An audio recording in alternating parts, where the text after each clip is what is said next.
Good evening. Welcome to the fourth and final lecture of the HKUMed 135th Anniversary Dean's Lecture Series. I'm Christopher Zhang, MBBS Year 4 student. It's my great pleasure to be your Master of Ceremony today. We're very honored to have Professor Trudie E Roberts, Emeritus Professor of the University of Leeds, to share her insights on producing a 21st century doctor. Professor Roberts graduated in medicine from Manchester. In 2000, she was appointed Professor of Medical Education at the University of Leeds and was awarded a National Teaching Fellowship in 2006. Professor Roberts has served as a council member of the General Medical Council, GMC, and the Royal College of Physicians, RCP London, and chair of the Associations for the Study of Medical Education, and also previously a censor for the RCP London. She was president of the Association for Medical Education in Europe until August 2019. Professor Roberts has been involved in technology and learning at the School of Medicine at Leeds.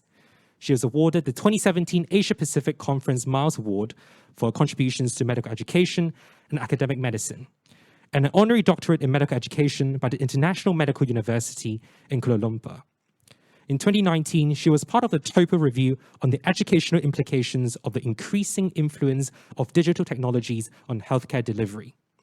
In June 2022, she was awarded a doctorate honoris causa from the University of Helsinki, Finland.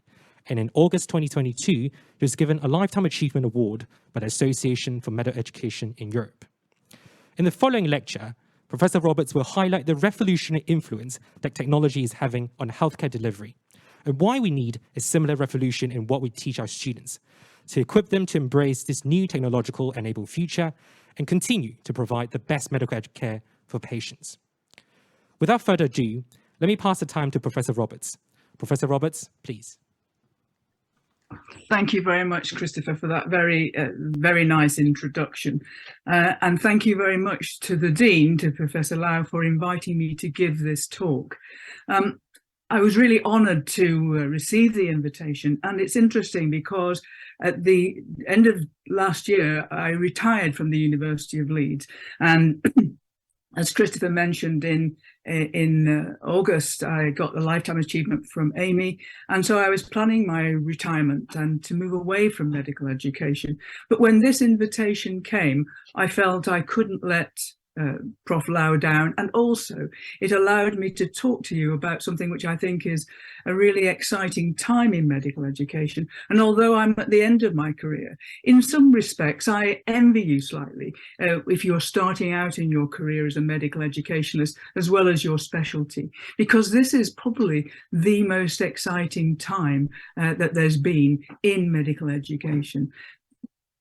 So there are three things that I think one should do for a talk, particularly when the talk is coming at the end of your working day. So I'm sure that you're all rather tired and would be rather doing something else. So the first thing is for you to learn something new, and I hope that I can share that with you. The second thing is to take you out of your comfort zone, because I think this is really important in actual fact. And then the third thing is for us to have some fun with our imaginings about what the future might look like. And at the end of the time, you can tell me whether we've achieved hopefully all of those things. So let's start off then. This man, Andreas Schleicher, is one of my heroes.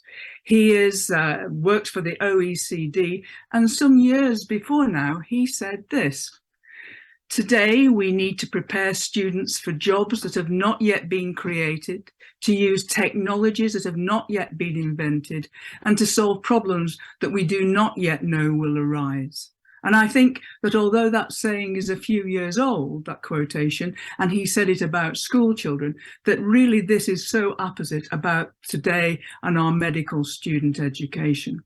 And this is why medical education is so exciting. It is the challenge. We don't know what the world of work was going to look like in 5 years' time. No one predicted the global pandemic, for example. And so actually, this is our job as medical educationalists. Yes, it's challenging, but if it wasn't, it would be extremely boring and we wouldn't want to do it, would we? So I think that this is why people come in to student learning. So I'm going to tell you what I'm going to cover in true educational style. I'm going to talk about training. I'm going to talk a little bit about the past because, as George Santayana said, for those who don't learn from the past, they are condemned to repeat it. I'm going to talk about the challenges of current training. Then I'm going to talk about the technological revolution in healthcare and the impacts of these changes on medicine and the healthcare delivery, which are actually, I think, monumental and very exciting, as I've said. And then I'm going to talk about the doctor of the future and what we would speculate that we will need to equip our graduates with to embrace this new world. So the past, of course, was a golden age, as you can see here. It was mainly male dominated. There's one lady there you can see in the next to back row here, who was probably actually a matron or a nurse rather than a doctor. And training was long and doctors learned from seeing many patients. When I graduated, I worked 120 hours a week, excuse me, and I saw lots of patients. And one of the privileges, and I'm not an apologist for long working hours, as you'll see when I come to talk in a moment or two, is that we were able to learn from the evolution of the patient's condition. So we admitted the patient, we made a tentative diagnosis or a list of differential diagnoses, and we went with that patient on their journey whilst they were in hospital and to see whether we were right, whether we needed to redefine our diagnosis and what ultimately happened as a result of our treatment. And then often we saw them again in clinic to see how they'd fared when they'd been discharged. So this was a real privilege. Patients themselves had a rather limited understanding and were mostly compliant with their treatment. The way to know about your condition then was most people had a big reference book on the bookshelves in their home. There was no internet, and I know that's a difficult concept for younger students today, but that was the state then. Now, of course, patients have a lot of information, and we can talk perhaps in questions as to how that has affects what we do and whether that's solely a good thing. Most learning was face-to-face, of course. There was nothing like this on online learning when I was a graduate, and changes, therefore, in medical knowledge took some time to be adopted. Research was done, but it took some time to write the papers, for the papers to be published, and then for people to read these papers and to adopt them into their own practice. And so treatment was largely based on traditional practice. I treated heart failure the way that my boss treated heart failure, because that was how things were. And so actually what this meant, and this is a quote from Cyril Chandler, was that in the past medicine was simple, it was safe, but it was largely ineffective.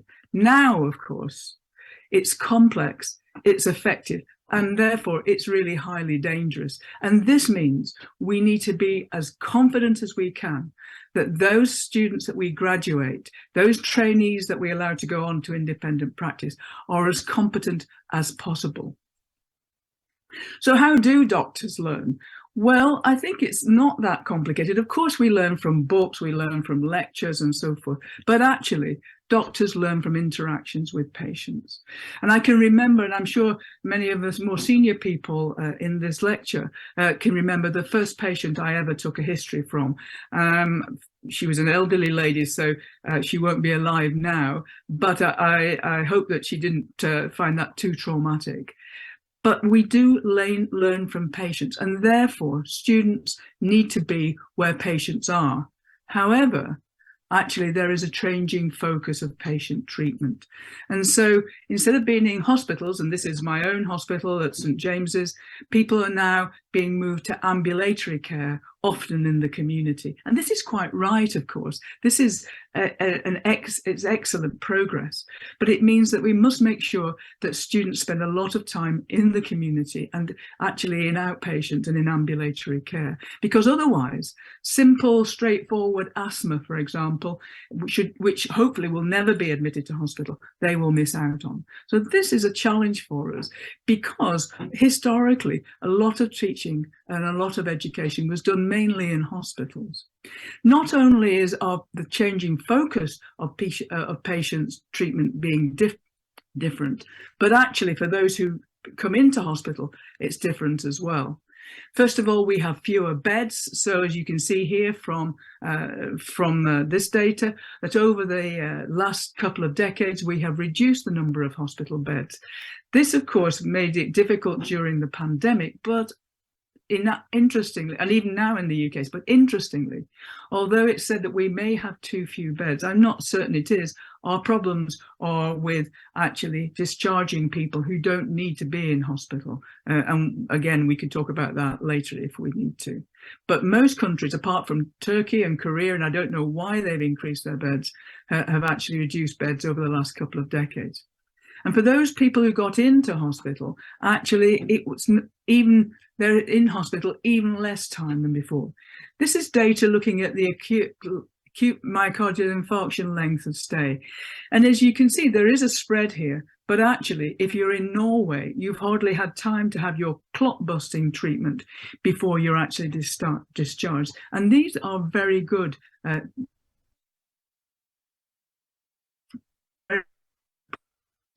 treatment complicated diseases. At the same time as we're reducing length of stay and reducing the number of beds in hospital, this has also been happening. We've had changes in the hours in which doctors work, and I think this is a very good thing. I don't think that working all those hours when I graduated in 1980 was a good thing to do at all. Often we were too tired to learn, and sometimes, shamingly, we were too tired to care, and that's not good for anybody. Doctors need to be fresh, need to be on the top of their game. So what does this mean? And why is all this important? Why have I taken time to show you this data? Well, it's because of this. Now current learners only get to see a small piece of the patient's journey. So that if I went into hospital today, I would be seen perhaps by the resident medical officer who would see me, and if I was breathless, say, "Oh, Professor Roberts, I think you've got asthma, you need to come into hospital." The receiving ward doctor might see me and think, well, this might be asthma, but it's a little bit strange. There are crackles in the lung. And later on, when I'm reviewed by a senior doctor, maybe a consultant or a senior trainee, they might decide that the X-ray shows heart failure. But those first two doctors who saw me never see or never follow up my case. So they think that I actually had asthma. So instead of seeing the whole journey, we see small pieces, and we're not able to put together the whole picture in actual fact. So the challenge then is, for us as educators, is to maximize the learning opportunities which will cope with the demands of modern healthcare practice. No one is going to keep patients in hospital longer. No one should be asking doctors to work longer. So how can we do this? Well, one of the things that we did in Leeds some years ago is this. We looked at how technology might support trainees and junior doctors and students following the patient journey. So in this model, the student sees the patient, formulates a diagnosis with the help of a smart device. Then the student has access to patient progress remotely. And so is able to confirm or refine the original diagnosis and to look at how the patient fares with the treatment that's been given. So although it's not as good as following the patient yourself, it actually works extremely well, but it's pivotal on the student having remote access to the patient progress. And of course, we've been helped in this by the electronic patient record, so that now that trainees and now that students get access to electronic patient records, they can follow up patients to see whether their initial impressions were correct. And it's interesting that in the States where this was done, that when people looked at who residents followed, residents were asked actually to follow 4 patients a month from whom they'd admitted or who they'd seen in the emergency room. They followed patients who had conditions that they weren't certain what the diagnosis was, patients who were extremely unwell, patients who they wanted to see whether the treatment had worked, and finally patients who they actually liked and bonded with. So it's an interesting way in which people decide who to follow up. And maybe we should be designating that people should be following up common disorders. Otherwise, people will tend to follow up those with exotic conditions, I'm sure. So I'm going to tell you a story now, which, along with what you've just seen, will show you why I'm interested in technology. This is a picture of my parents. My dad is now 93 and my mum is 92. Both of them have very limited mobility, sadly now, and really are confined to home or using a wheelchair. And both, sadly, have got macular degeneration. But they are treated extremely well by the local eye hospital. However, there are issues here. So let me give you an example. Let's say my mother is asked to go to, has an outpatient appointment to have her macular degeneration reviewed to see whether she needs further treatment. The eye hospital is about 25 miles away. My father now has got memory problems, so that when she has the clinic day, she has to get up at 6 in the morning to make sure my father is up and has had his breakfast and so forth. She has to arrange for someone to come and sit with him during the day.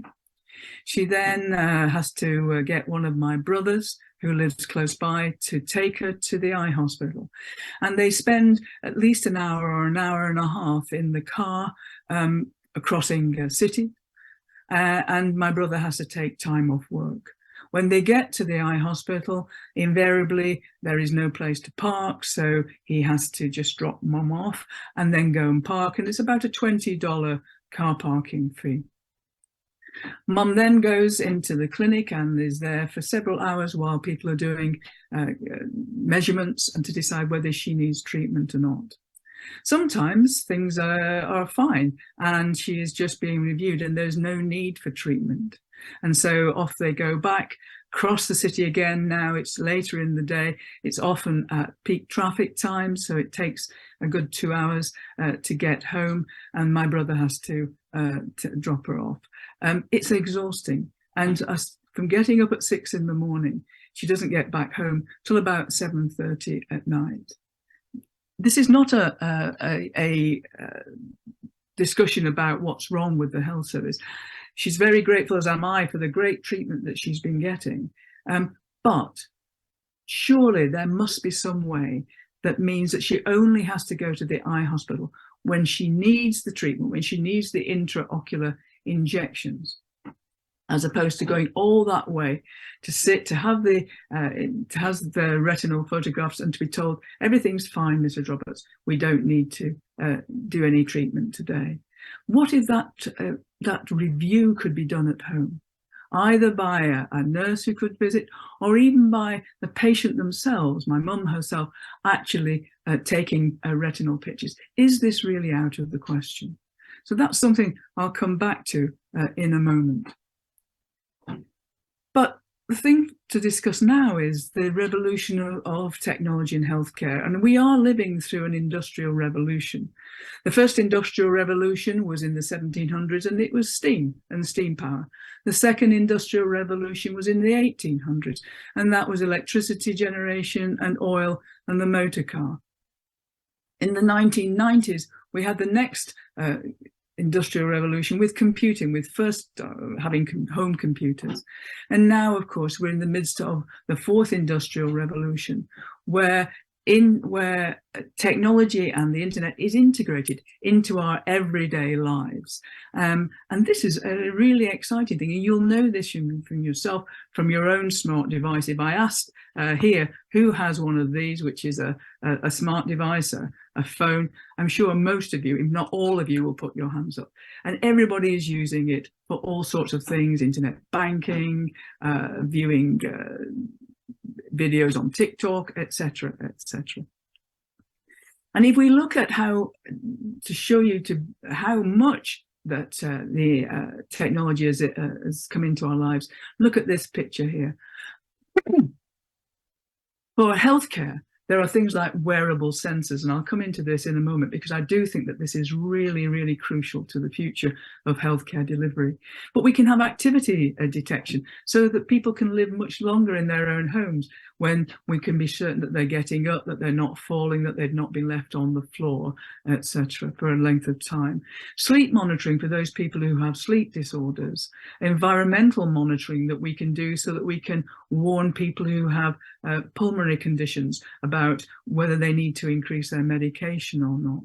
The way in which remote service platforms can help us so that we can do telehealth. And this, of course, was hugely revolutionary during the pandemic, where we could actually still conduct outpatient appointments and family medicine medical consultations over the internet.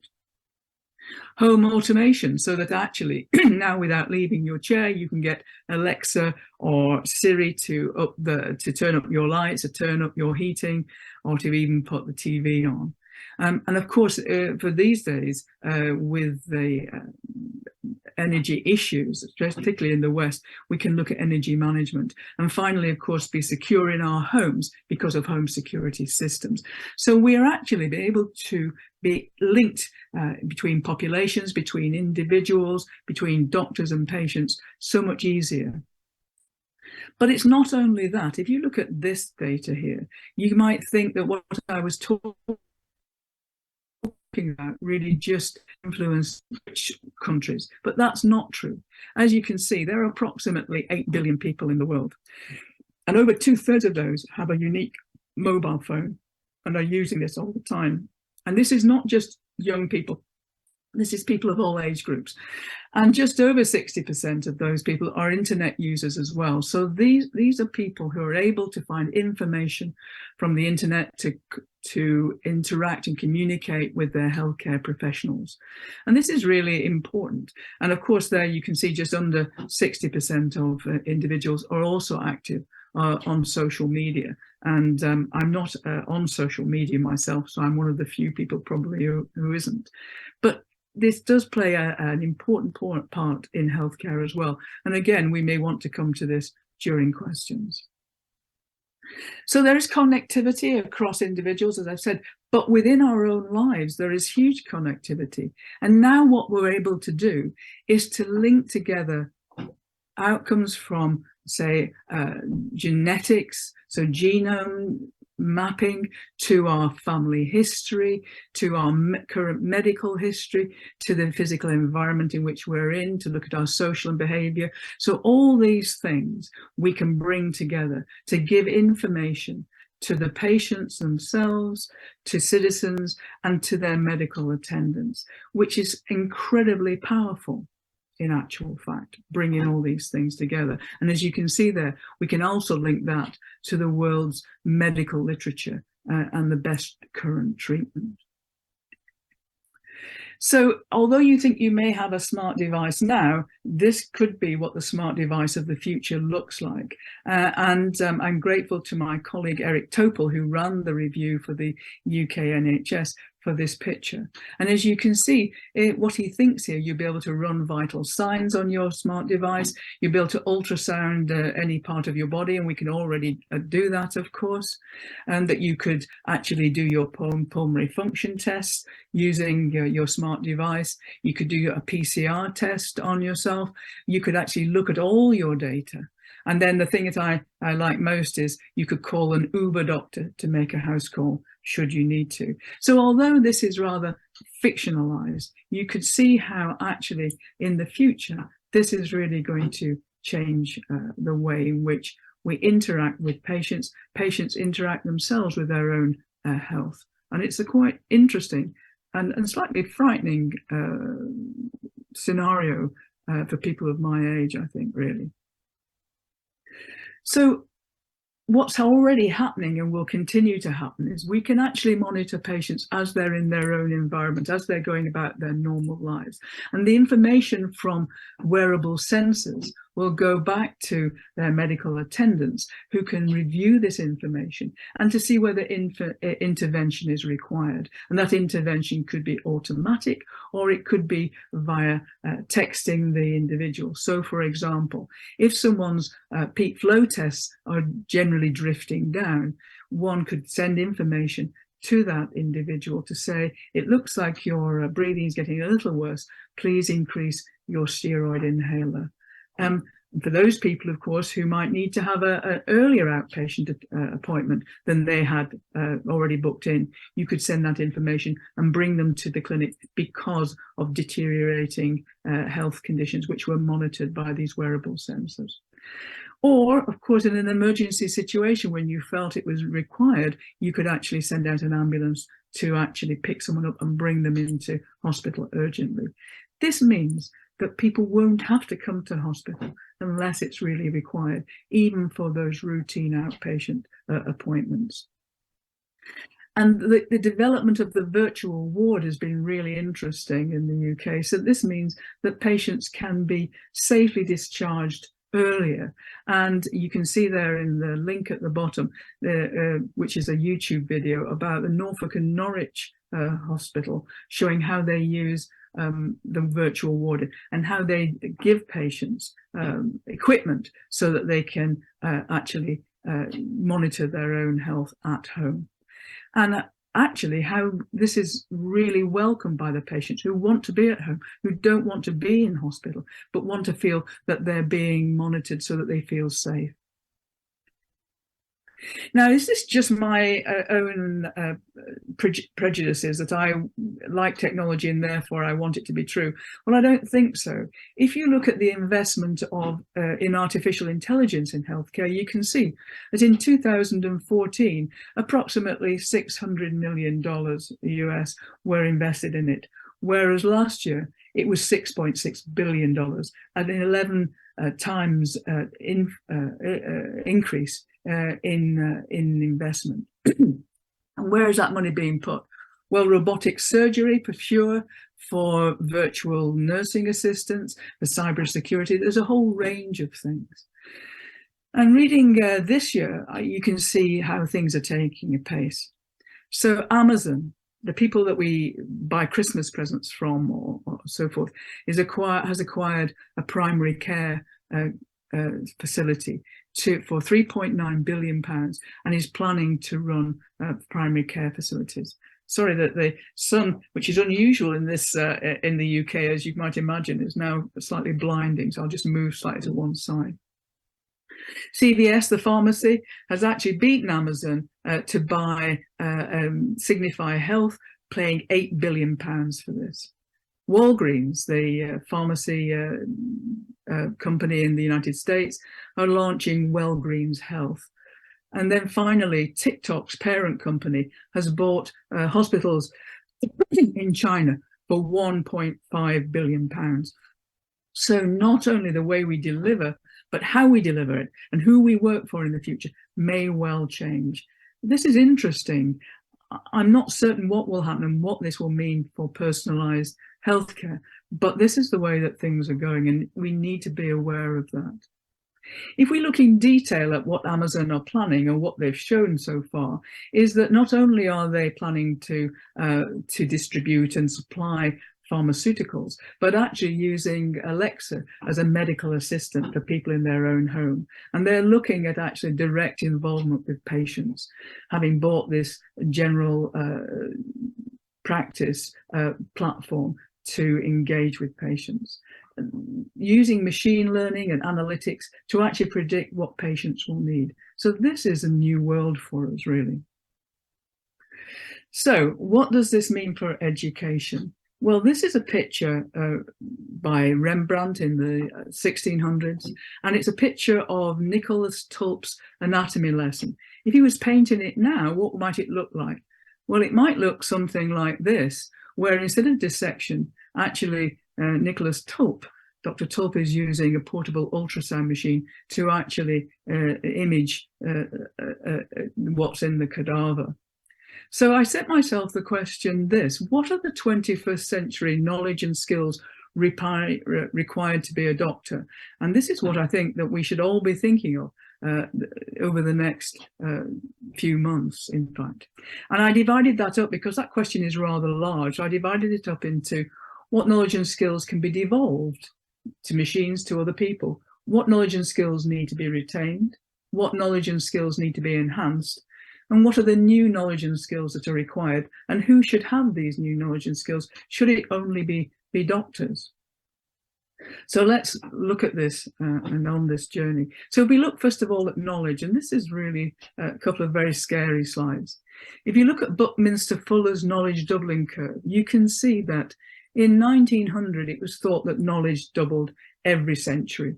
By 1945 it was realized that knowledge was doubling much faster, and it was thought then to be every 25 years. By the 1980s it was said that knowledge was doubling every 12 to 13 months. And by 2020, IBM had predicted that knowledge would double every 11 to 12 hours. What does this mean for medicine? Well, you can see here, knowledge doubling times for medicine are decreasing, and knowledge doubling time in 2020, it was predicted, would be every 73 days. And so actually, this is really important. We can't just expect more knowledge to be put into our students and into our trainees and even into ourselves, because that's not going to happen. And actually, in 2030, perhaps, between starting this talk and ending it, it's likely that medical knowledge will have doubled, which is a frightening concept, really. So I think that this quote from Alvin Toffler, a poet from the United States, was really, really important. And he said, the illiterate of the 21st century will not be those who can't read and write, but those who can't learn, unlearn, and relearn.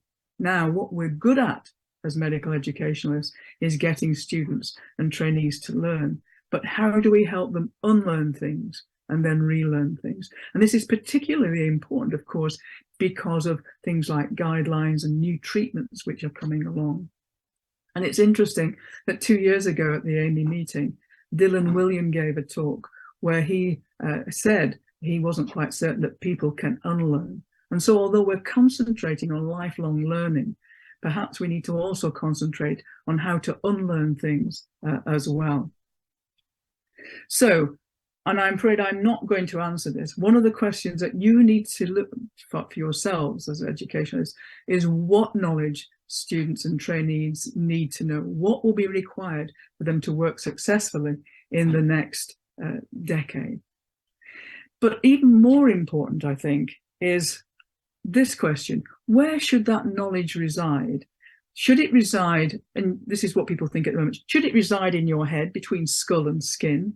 And in fact, that's what we encourage now, of course, because we assess students all the time using a closed book assessments, so that students are not allowed to take their smart device with them. They're not allowed to take in books into the examination room. But actually, we consult our smart devices much more so to find out things. If I don't know what the current treatment is for, say pediatric asthma, I want to look at the guidelines. I know there are guidelines and I know where to find them. And I know how, because I've been taught, which guidelines are reliable and valid for treatment. So this is the concept, of course, of the extended mind, which was first brought to our attention by Clark and Chalmers philosophers in the 1990s. And so actually, what is it that students and trainees need to know in their heads, and what is it they need to know is available and where to find them? If I take my own specialty of immunology and allergy, then things that would be had to be kept within one's head would be treatment of anaphylaxis. If someone suddenly had a bout of anaphylaxis in front of me, getting out my phone to look at what to do would not be a good thing. This is an emergency situation, and therefore I need to know what to do. But in otherwise, as I've said, looking at guidelines, the latest guidance, looking things up would be something we would want people to do. So that I can see that in years to come, and even in the very near future, we'll be asking students to actually take in their smart device into the assessment. Now, when I've suggested this to my colleagues, some people say, well, they might text someone else to find the answer. But if you didn't know the answer for a drug dosage, wouldn't you want somebody to consult the pharmacist or a senior member of the team? Of course you would. So how do we make sure that assessment drives the way in which students learn what to do? So are we teaching students about the machine as part of the team? And if you think this is fanciful, well, look at this slide here, that this year, WHO and its partners launched an AI-based health worker. And this is Florence. She's available for people to actually consult about their conditions. So we need to make sure that our students and our trainees and our graduates are ready to embrace this type of technology and to understand how artificial intelligence works. What about skills? Well, this is a picture of Lennec's original drawing for a stethoscope. And he invented the stethoscope just over 200 years. And the reason he invented it, of course, was because you couldn't see the heart because it was inside the body, and you needed to know how well it was working. And to do this, he wanted to listen to the heart sounds and then to use that interpretation to make a diagnosis about what was actually happening. Excuse me. So what's happened in just over 200 years? Well, we've gone from monaural to binaural, and the acoustics have got better. But really, if this is as far as we've gone in 200 years, it's pretty poor. But now, of course, you don't need a stethoscope at all. What you need now, you can actually visualize the heart and the way in which the muscle is working, the efficiency of heart muscle, and the output of the left ventricle together with the state of the heart valves directly. So why are we still teaching auscultatory skills? And if someone tells me it's because on a desert island you wouldn't have an ultrasound machine, I think that's pretty poor in actual fact. So now, as I said, we can directly visualize the way in which the heart's working. And this means, of course, that we need to teach anatomy differently, that we need to link anatomy, and if people are still doing dissection, with how things look on an ultrasound. Not only that, but taking an ECG now, which used to be you had to go to the hospital. Now, of course, you can do it at home using something which is the size of a credit card, which uploads the picture to your phone, and then that could be uploaded to your cardiac attendant or to an AI program, which would tell you whether you need to seek help or not. And for those of you who've got something like this, which is a smartwatch, then you can actually use that to monitor your heart. And so you can see that actually the technology will tell you that you've got something which might be suggestive of atrial fibrillation and that you should seek help. Now, I know that these things have false positives and people think that they may be a nuisance when you see patients for whom don't have atrial fibrillation. However, of course, atrial fibrillation is related to stroke, which has a huge detrimental effect on the economy, on a person's life and their family. And therefore, we need to be able to actually embrace these things because they are what's going to happen tomorrow. Let's look at diabetes. Many people still prick their fingers on a daily basis to look at their diabetic control. However, of course, for many people now, you use something attached to your skin, which punches the skin, which is able to monitor glucose constantly. For people who don't like this sort of thing being pricked in the skin, Microsoft brought out this contact lens, which measures lacrimosal glucose, which is mathematically related to blood glucose, which can then send the information to your phone, of course, these devices, which can alter the insulin pump that you're wearing. Having plotted your glucose, if it's not satisfactory, it could look in your diary and arrange for you to have an appointment with your medical attendant or diabetic nurse. So this is what's possible now, in actual fact. And so it's really, really changing healthcare. And if you don't like the fact to have something on your skin, then you can see you can have an implantable sensor. This is the Eversense device, which is implantable under your skin, and then you have a smart transmitter which does the same sort of thing. If we look at stroke rehabilitation, in stroke rehabilitation, people had to go after, even when they were discharged from hospital, to have physio. May mean going across a city to a hospital or a polyclinic, and they would only have a limited amount of physio. Whereas now, of course, wearing shoes which send out information about weight control, about balance, about the number of steps that you do, to your physician. You can do physio all day at home should you wish to, and this can show progress, and people can be called back to the hospital possibly for more physio, intense physio, or actually not seen and can be looked after by their family physician. So this is what's changing the way in which we look after patients and giving patients more control over their own treatment.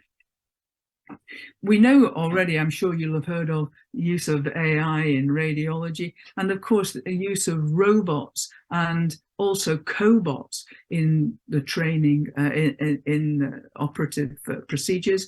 And of course these robots and cobots will actually in the future be involved in appraisal of trainee surgeons, because they'll have been working with them and be able to make comments about the way in which they're operating, the outcomes, and so forth. So this is really interesting. And actually, how would you feel if you were actually your appraisal seen by a robot as well as your consultant in the interview?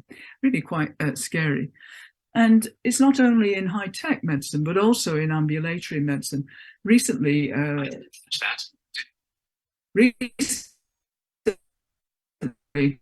that's seriously me that I'm not speaking. Recently, I bought a new TV, and what I didn't realise was that it's got a built-in health platform, and I could use it to see an online GP should I wish to. So all these things are rather scary. And what skills do we need to retain as doctors? Well, actually, I think the most important skills for us to retain, if we're not going to go on to medicine like this, are going to be the humanistic features of what we do. Because, as it says here in this newspaper cutting, bad news should never be delivered by a machine. And when this happened in America, the things that went wrong and how awful it was for not only the patient, but for their family as well. So the things that are going to be increasingly important are going to be explanation, communication, compassion, care, all those things. And in fact, we need to be emphasizing these in our curriculum much more than we have done hitherto. What about new knowledge and skills then? I think 3 of those are shown here. First of all is genomics. Genomics has the potential to change the way in which people live their lives. Remember, if people are wearing these sensors, we're going to have a huge amount of data and information on patients. How are we going to cope with this when we see them in the clinic? And one of the things we were starting, just as I retired from Leeds, was a project that gave all medical students a smart watch so that they could monitor their own activity. And then they could share that with each other and in tutorials and share that with patients. And how did they feel when they did that? What did it make them feel when they were sharing information about their daily lives? Because, of course, this is important, because patients themselves may be reluctant to wear these things and to share this data with us. And when you're doing a consultation, it's not good enough just to be looking at the data, but you need to be looking at that data in conjunction with the patient themselves. As I've shown you, that AI is likely to become increasingly important, and therefore our understanding of computer science needs to be really very much enhanced in medicine. How are we going to put all these things in? What are we going to take out? Curricula are already overburdened. That, I'm afraid, is something for you to consider in the next few months and years. So do we need to increase the skills of existing staff because things are changing? So if we take the discipline of rehabilitation and the rehabilitation physician, rehabilitation has come on leaps and bounds. Sadly, that's due to warfare and conflict, because it meant that younger people now lost limbs but were otherwise fit and healthy. And so actually, as well as being a doctor, do you need to be an engineer to understand the potential for prosthetics, and an artist to make sure that the prosthetics are acceptable to help people live the lives they want? And if I give you another example of a public health doctor, which is very opposite now, given the fact we're coming out of the pandemic, not only do they need to be a physician, but they need to be a data scientist to understand all this information, and then a behavioral psychologist to get people to change their behavior to make sure that they stay safe. And we've seen this really very close up in the last few years. But perhaps rather than just putting everything on the doctor, we need to have new professional groups. And these are the types of skills that I think that we're going to need in the next few years, in actual fact. And as you can see there in the last bullet point, that transdisciplinary skills are going to be increasingly important. And so maybe we should be offering computer science with healthcare, software engineering with healthcare, because people are going to be increasingly specialized in this area. And I was reading something online from the medical futurist, who I can recommend that you subscribe to his newsletters, because he was bringing out lots of new jobs, lots of things that I'd never even thought of, like organ designer, AI chatbot designer, robot companion technician. So these are jobs that I can't even begin to think about. So what's the health team of the future going to look like then? Is it going to be the same as now? And I think not. It's going to become much more complex, but much more interactive. And this is a picture of Formula One and the number of people involved when a car goes into the pits for a stop and to have their tires renewed, etc., during a race. And I'm not saying it's going to be completely like this for a patient, but you can see that the number of people involved in the care of that racing car and the driver are really quite amazing. But they all know what their job is. And if you go on the internet and go onto YouTube, you can see how fast they do their job and how everybody knows what their job is, knows when it's required, and knows not to get in the way of other people. So really quite fascinating. Now, in the last few slides, let's just think about this. What about tomorrow's healthcare service? Well, at the present time, the service that we tend to have is episodic and reactive. So I only go and see my doctor when I'm ill. I only go to the hospital if I've had an accident. I don't go when I'm feeling well. But maybe in the future, it should be anticipatory healthcare, where we can predict and prevent. So if someone has their genome typed at birth, we can think about the fact that they've got a 60% chance of being diabetic by the time they're 40 and actually prevent that from happening. It's a different way of thinking of healthcare, not just treating sick people, but preventing people from becoming sick and to enjoy the best health they can during their life. So we need to teach the medical students that we've got about the holistic determinants of health. And it starts off with the personal, of course, with family history and genomic typing. But we need to look at that in context of a person's behavior and how to help them adopt a healthy lifestyle. And what about the environment? How does the environment in which they live, that's not only climate, but the built environment or the society in which they live, affect all these things together? Because addressing one thing alone is not going to give you the whole picture.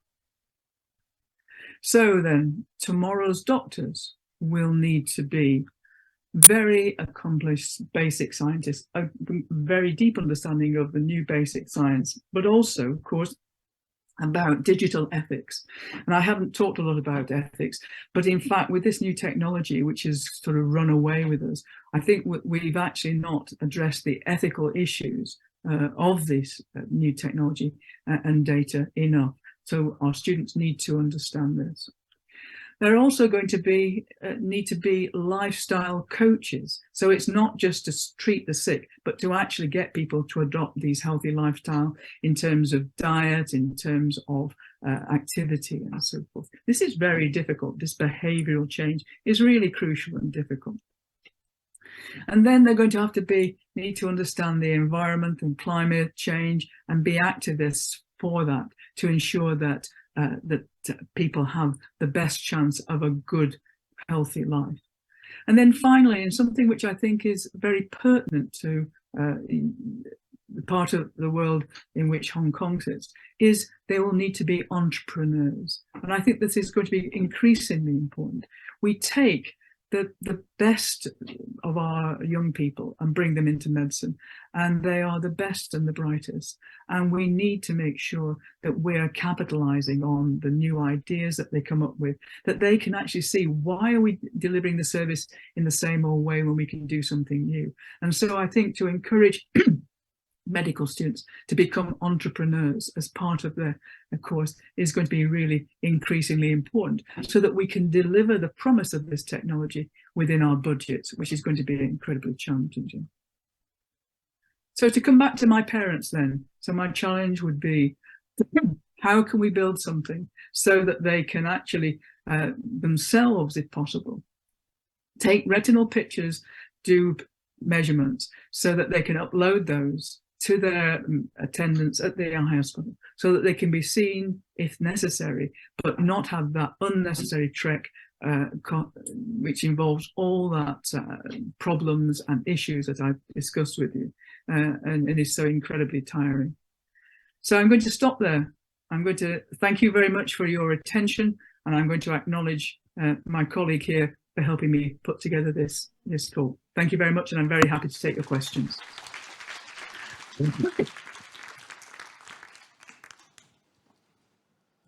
Thank you, Professor Roberts, for the inspiring lecture.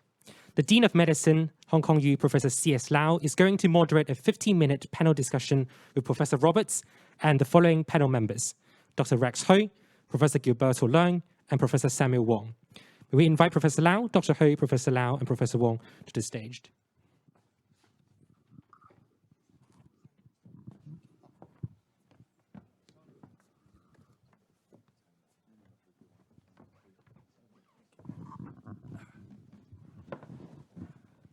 Let me briefly introduce the panel members. Dr. Rex Ho graduated from Hong Kong U in 2018 with his medical degree and a Master of Research in Medicine degree. He was conferred MRCP UK in 2021 and joined Hong Kong U in the same year as a clinical academic. He's receiving his specialty training in gastroenterology and his research interest in hepatocellular carcinoma and hepatitis B.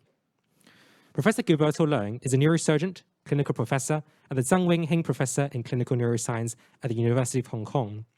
During his postgraduate training in the UK, US, and Hong Kong, Professor Leung was awarded the Hewlett Gold Medal by the Royal College of Surgeons of England and the J. Douglas Miller Medal in Neurosurgery by the Royal College of Surgeons of Edinburgh.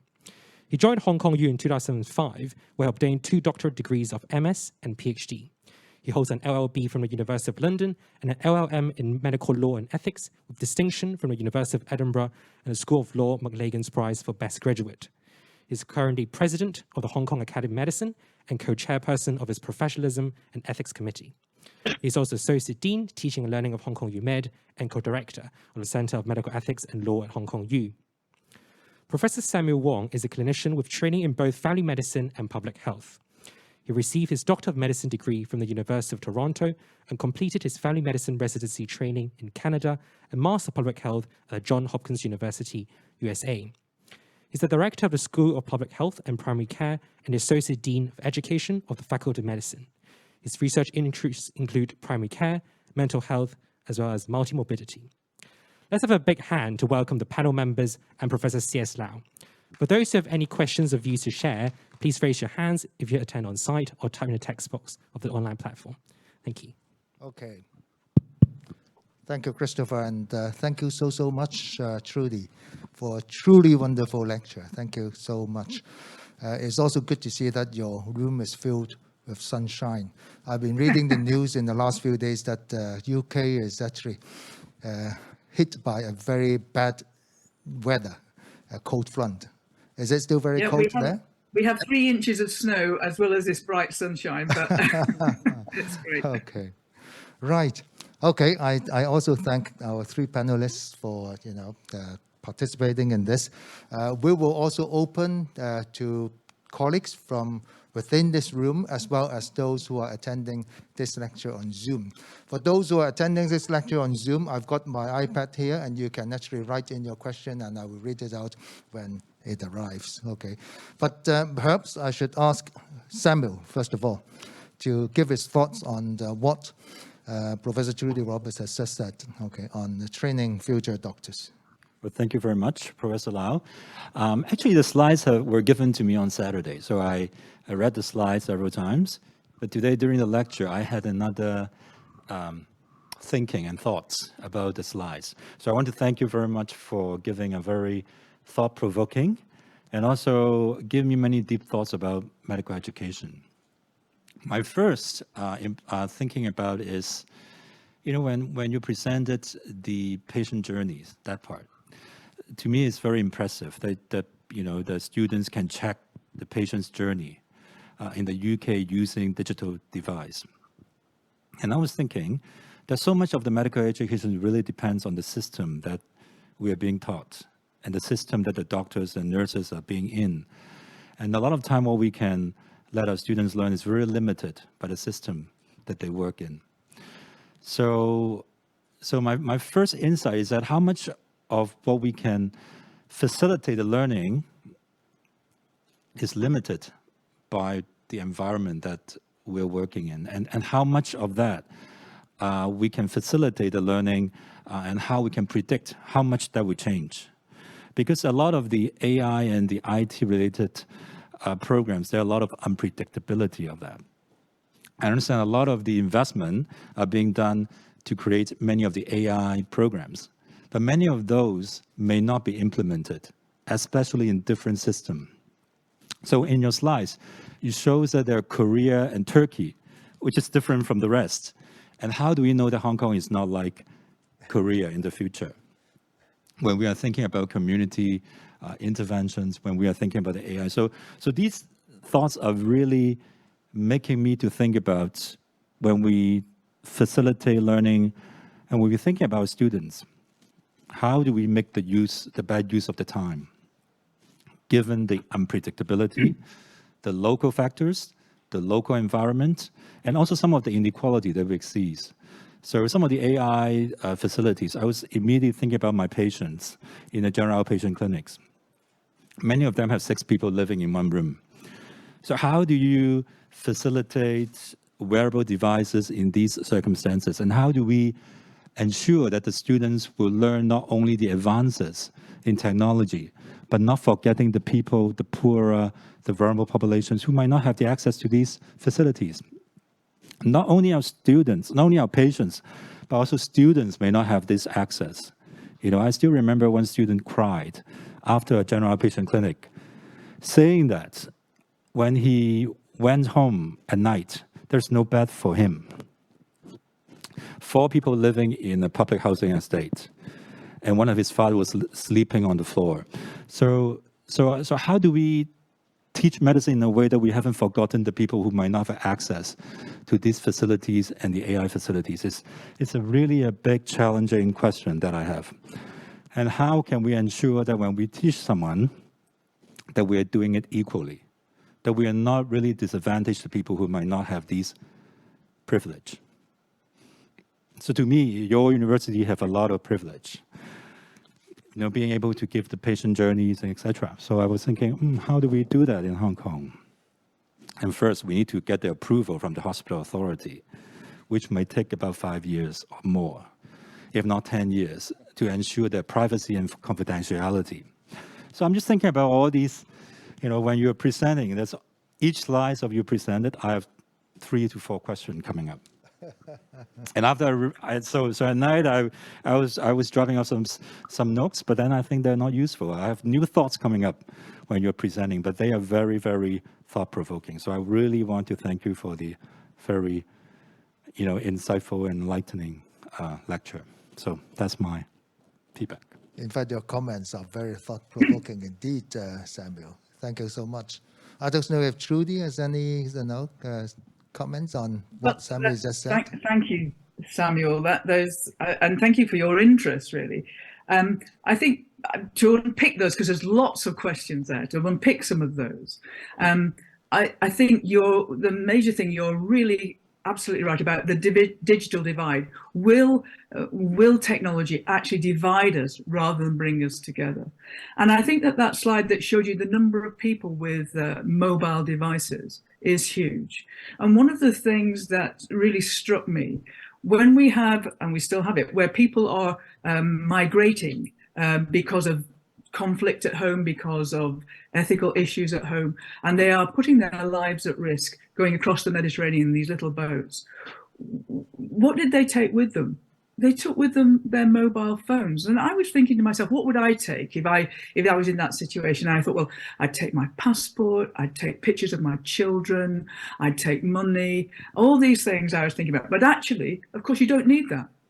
You do need your mobile phone, which can connect you with the people who are going to put you in the boat, where you can actually get money via your banking app, all those sorts of things. So actually ensuring that everybody has access to some form of technology that will help them is going to be increasingly important. You're absolutely right to bring this out about the digital divide, but I'm constantly amazed how many people have a mobile phone and how important it is.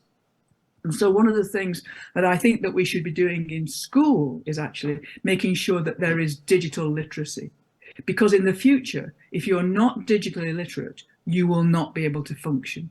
You won't be able to apply for jobs, you won't be able to set up a bank account, all these things. So that's going to be really, really important. And you're right, we've got to make sure that we're not just thinking of people living in a comfortable environment like this.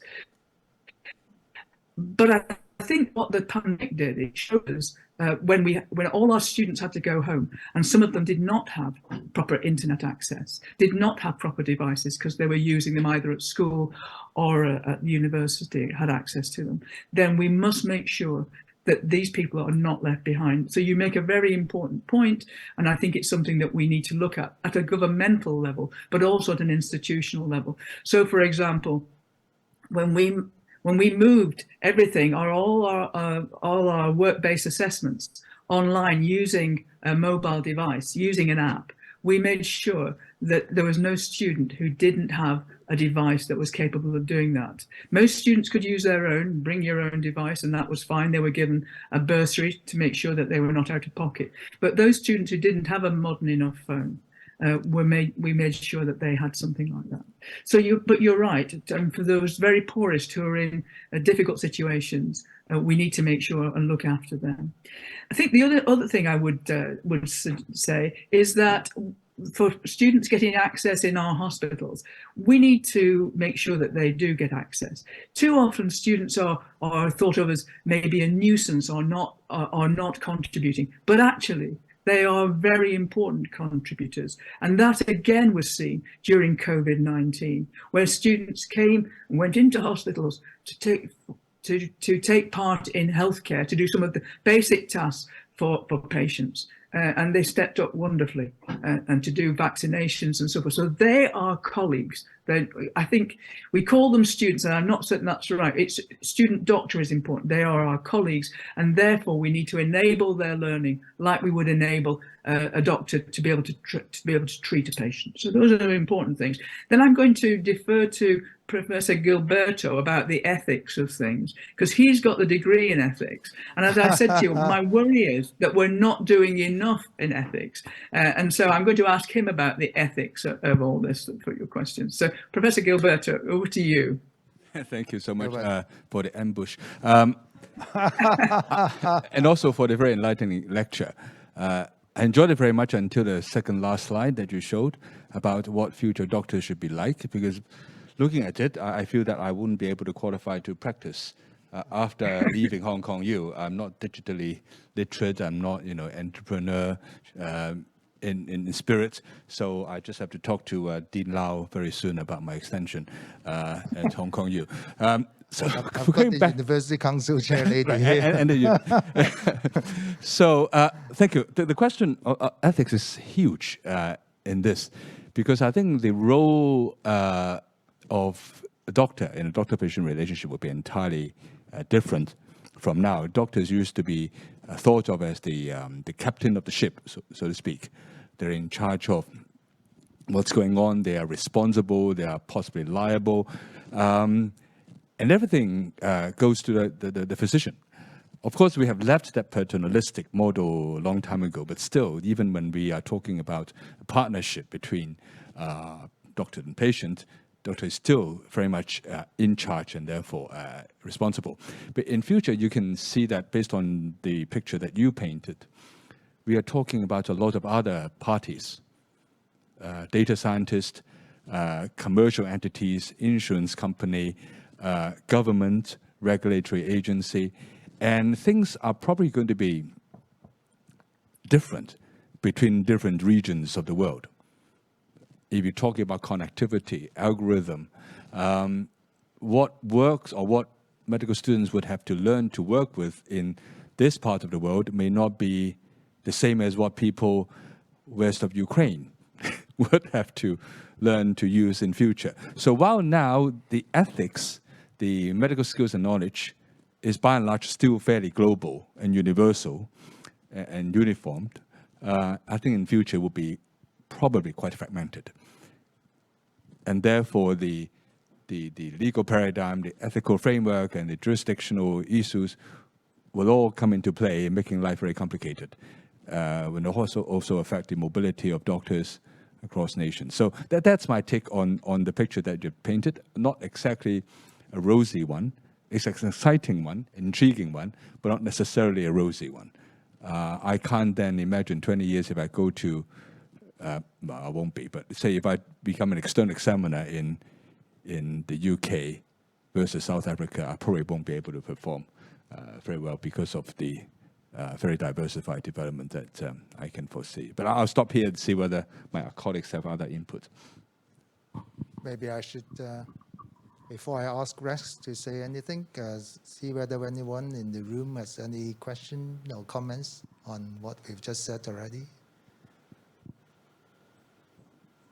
Okay, Rex, do you think we should, include an iPhone or a smartphone anyway as part of the student scholarship actually when you enter medical school, being one of our newly graduates a few years ago?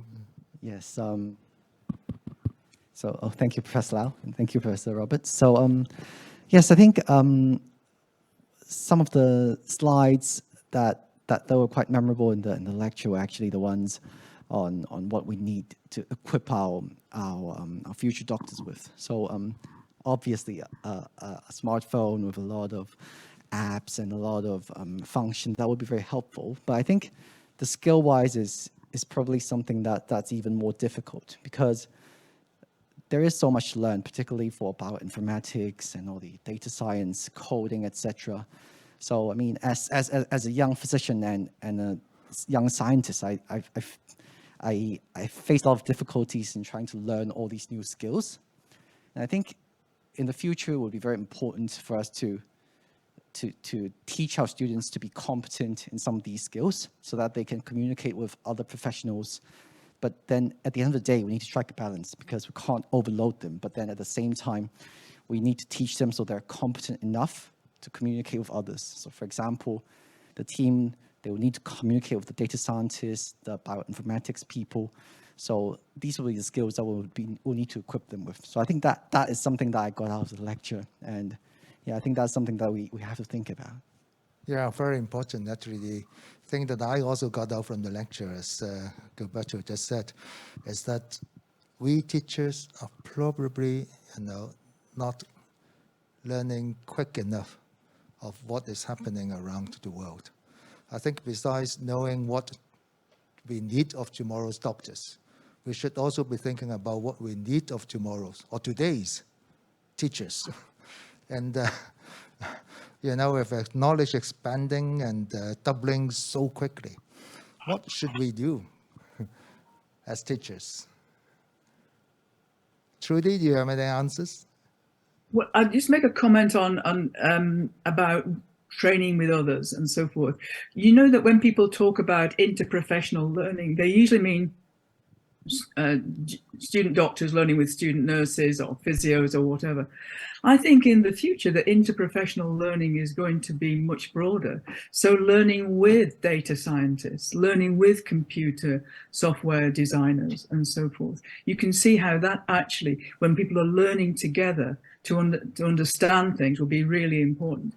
And you're absolutely right, CS, that actually we've got, how do we equip our teachers to do all this? How do we make ourselves digitally literate within all this? So it's going to need a lot more development of teachers in actual fact. And part of what the Topol report addressed was, how are we going to actually look at the current workforce and to train them? And what was interesting, when I was part of that workforce, this was in 2019, and we gave a talk about the types of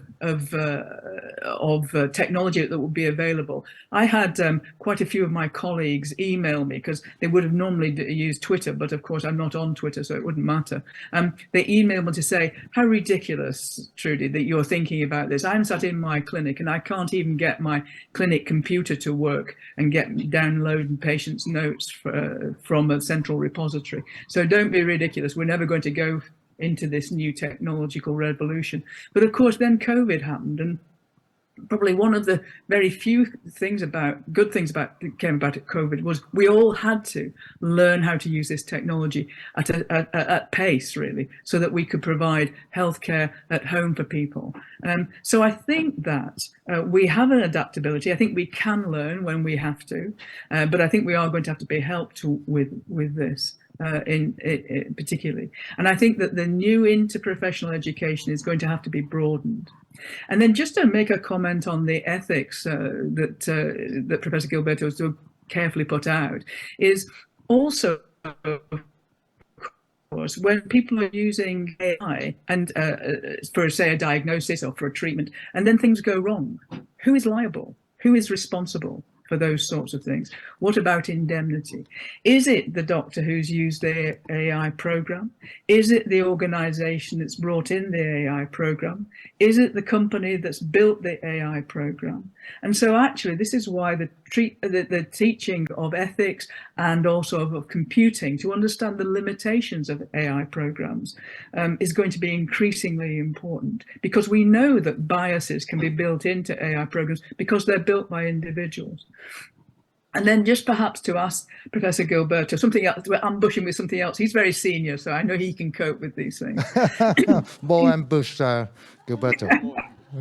In surgery now, do you think that robotics and cobots are going to become increasingly important? And how do you think that they might be involved in the assessment of trainee surgeons? I think, thank you so much for the question. I think they're already involved, at least the principles of robotic surgery. I don't think it will be applicable in every branch of surgery, but it's certainly important, for example, in some sort of pelvic surgery. What is interesting about robotic surgery is that it's the question of whether there should be decision-making robots. Currently, the robots are not making decisions, but there will be a time when people want them to be. And of course, we have remote robotic surgery. Patients have died during robotic surgery. I wouldn't say they have been killed by the robots, but people have died during, immediately after robotic surgery. And there were talks about whether, as you said, the patient's family should sue the surgeon, or is it a product liability issue, or both? And then people will talk about whether you can sue an algorithm. Especially when people think that things like robots could have legal personality as well. People have asked whether robots should have rights and therefore duties and responsibilities and liabilities. So all these things have come up well, not in Hong Kong, but in other countries, which can bring up some interesting questions in the long run. And going back to what you mentioned about the human touch, there are actually robotic counselors. And as I recall, there is a randomized controlled trial comparing human counselors over the phone and machine computer counseling over the phone, and they compare satisfaction. Guess who won? The machine won. Because they're 24/7, they're never tired, they're never fed up. They don't mind working over, holidays, and they can be trained to be humanistic and loving and caring and all that. So, so the thing can actually go the other side as well. Anyway, No, very interesting comment, Gilberto. Right. Now, we are a little over time, but I have a few questions right in front of me. I will just ask one question before we end this fourth Dean's lecture. And that is the question is, since you talk about different positions in the future of medicine, do you think that many of our current medical students, future graduates, will become professionals other than the traditional doctors that we are seeing in hospitals and clinics nowadays? Maybe. I think we're already seeing that. I haven't. Before I retired, I worked on a panel which was giving out grants to entrepreneurial doctors, and they would come and they would pitch their idea for things. And all sorts of things came, and the most wackiest ideas, the most amazing things. So these were people who were not only being a doctor, a bit like Rex here, doing medicine in the day, but at night actually designing all sorts of systems or pieces of equipment to make things look better, and just amazing. I am so blown away by people like this, and we need to support them. So yes, I think that there'll be doctors who perhaps go on to actually become engineers as opposed to becoming family doctors or neurosurgeons. But I do hope that we don't lose those people as well. I think that would be a great shame. And although the chatbot may be sympathetic and work 24/7, I have to say that the number of times I've wanted to try and speak to a human being who could understand my point of view rather than just a chatbot, which is endlessly anodyne. Some of the avatars that we have these days actually are very human looking. Right. Okay. Last word from the panelists. Rex, do you want to be a traditional doctor? Having heard this?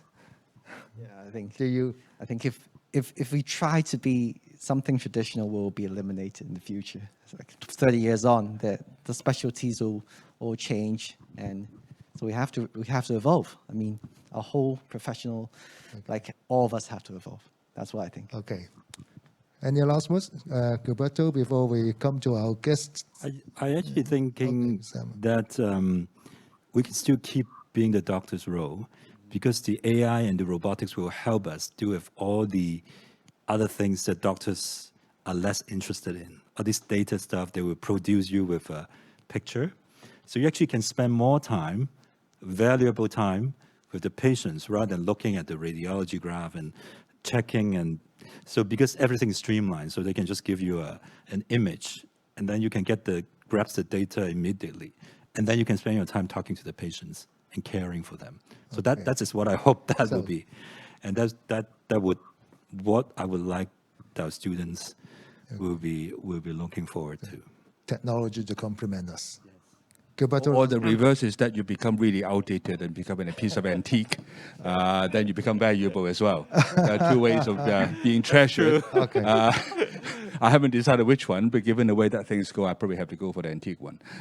Anyway, thank you. Okay, thank you. So last word here is thank you, HKUMed, in organizing such an amazing lecture with Professor Trudie E Roberts. Much appreciated. Thank you so much, Trudie. Thank you. Thank you. Thank you very much. Thanks to everyone. Thank you, Professor Roberts, Dr. Ho, Professor Leung, Professor Wong, and Professor Lau for the interactive discussion. May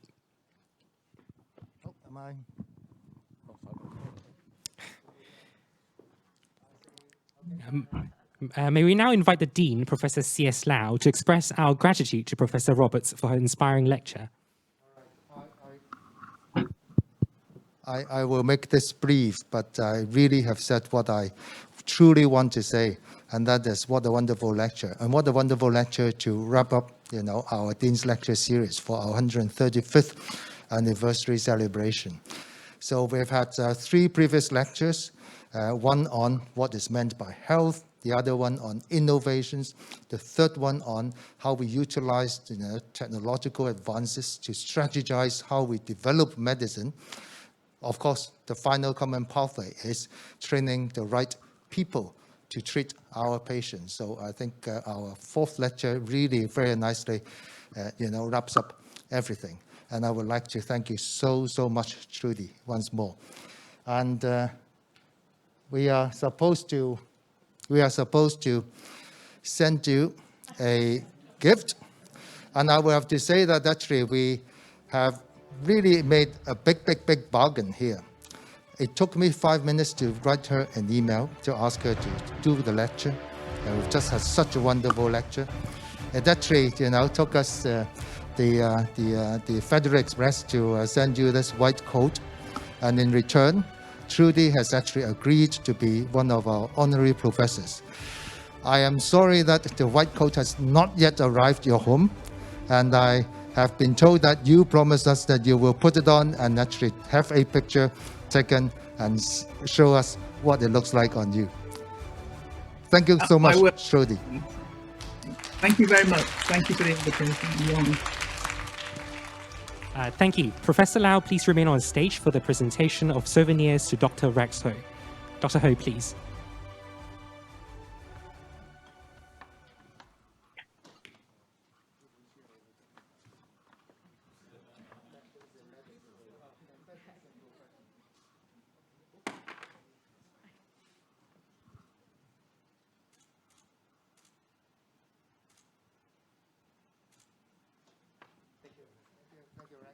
Thank you, Dr. Ho. Will Professor Lau please present the souvenir to Professor Gilberto Lang? Professor Lang, please.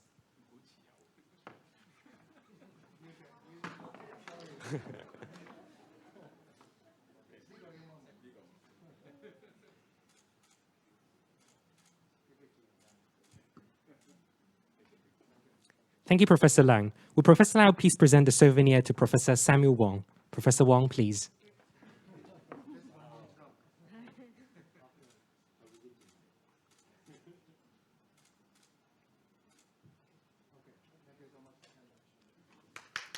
Yep. Thank you, Professor Lau and Professor Wong.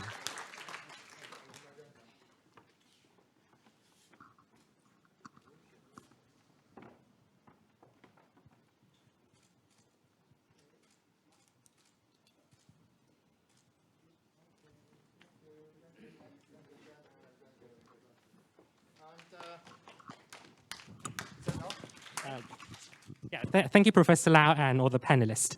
The 4th and final 135th anniversary Dean's Lecture has come to an end. Hope you all have enjoyed the program, and thank you for supporting this series of lectures all along. While the festive season is drawing near, may Hong Kong UMed wish all of you a joyous holiday season and a healthy and prosperous new year ahead. Thank you.